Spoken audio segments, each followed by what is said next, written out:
How do you go from attending science events, making all A's and B's, to one of the deadliest gang members of all time? This is Jakira Barnes, the female assassin rappers fear.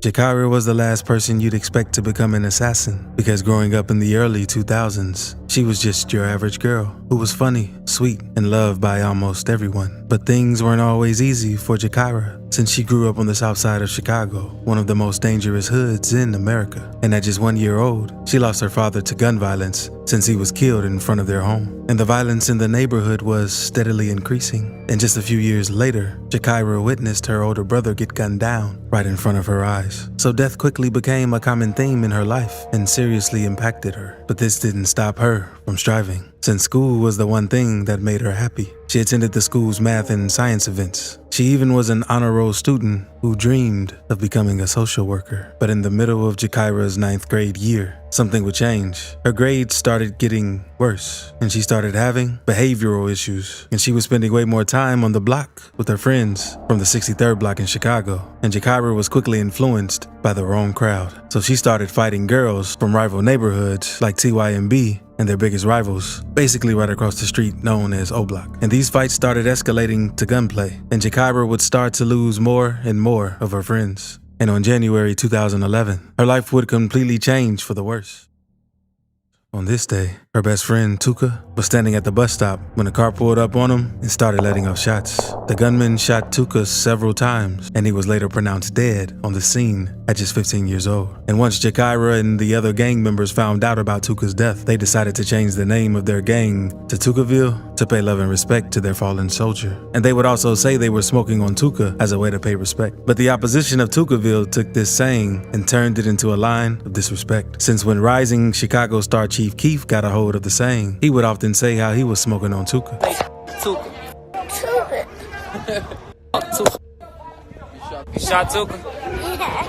Say Tuka, man. So Jakira's best friend quickly became one of the most disrespected men in all of Chicago, with Chief Keef going viral. And this quickly made Jakira want to seek revenge, since she couldn't take any more after losing so many loved ones. So after Tuka's death, older member Boss Trill from the gang would take Jakira under his wing and teach her and the younger gang members about gunplay and how to handle their weapons. And on August 10th, 2011, Jakira and the gang members celebrated since it was Tuka's birthday. And FBG Duck, another Tukaville member, decided to film one of his music videos this day. And after filming, Jakira, along with all the Tukaville members, adrenaline was through the roof. And they felt like Tuka's birthday would be the perfect day for revenge. So Jakira, along with another member, went searching for ops. And they spotted O.D. Perry walking and sent multiple shots at him, causing him to lose his life. And Jakira allegedly fired the kill shot. After O.D. Perry's death, his gang renamed their block to honor him. But they also wanted to know who was behind his death. And many people thought someone else killed Perry. But the Chicago PD already had Jakira as one of the primary suspects. And at first, the O Block members didn't want to believe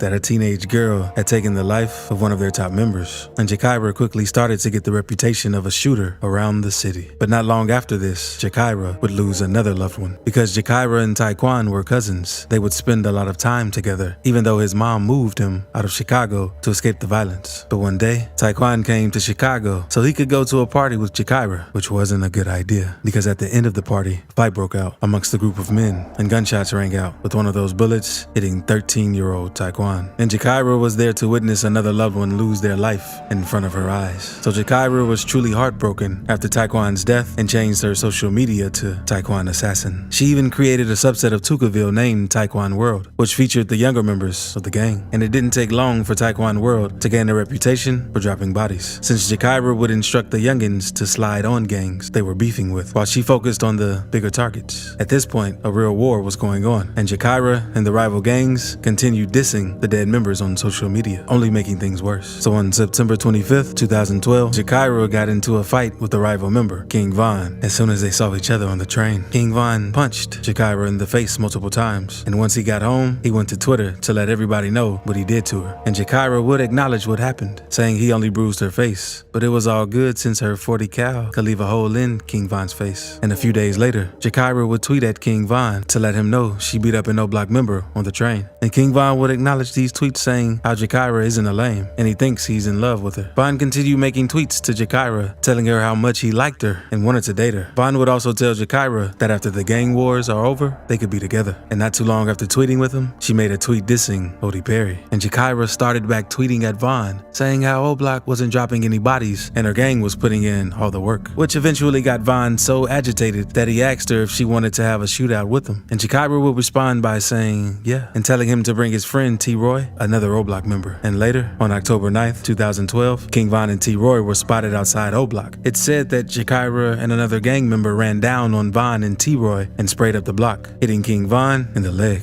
And Von would make light of being shot in the leg since it didn't do much to him. But T-Roy was serious about the situation and tweeted, "I'm going to kill this." But Jakira wasn't done, since not long after this, she shot the female cousin of T-Roy, and she was later arrested and questioned about the incident. Even though T-Roy's cousin survived the attack and named Jakira as the shooter, no charges were ever brought against her. And not long after this, she tried murdering her ex-boyfriend, Mikado 600, since he was cool with O-Block, because one day, she saw him by O-Block and tried running down on him, but he ended up escaping. But not long after this, Tukaville would lose many more members, including Boss Trail, one of the most important members. This hit them hard, and they swore to get revenge for Trail's death. But despite the bloodshed between O-Block and Tukaville, King Von and Jakira stayed in contact, since he would tweet how they talked on the phone and how she sounded pretty. But Jakira believed she wasn't pretty enough for Von to want, since she felt he was doing that to set her up. But Jakira and Von's deadly love/hate relationship would be put on hold when Von was arrested for unlawful use of a weapon. And while Von was locked up, he had his sister tweet at Jakira, since he said he missed her. But she would just laugh it off, since she was too busy becoming one of the deadliest assassins in Chicago, since she started doing murder for hire. Because there was a message thread released from Jakira's DMs between her and an unknown man planning to take out a well-known Chicago rapper. Since Jakira replied, telling the man for $10,000 she would get rid of G Herbo, but she still wanted revenge for all of her friends that had recently fallen. So on September 2nd, 2013, that opportunity for revenge came, since a guy named J Money got set up while trying to meet a girl. And once J Money realized he was being set up, he tried to run, but was shot multiple times. And after this, Jakira immediately made tweets bragging about shooting people in the head. So Tukaville celebrated the death of J Money. But months later, King Von was released from jail, and the first thing he did was tweet at Jakira, asking her if she misses him. Jakira would respond with gun emojis, and eventually asked Von how it feels to lose his homie while behind bars. And Von didn't respond to this comment. He instead made a tweet saying, "R.I.P. J Money." But death would once again pay Jakira a visit, since she would lose Lil B. But it wasn't the ops who got to Lil B, it was the police. A massive police presence between Eberhard and Rhodes on 63rd.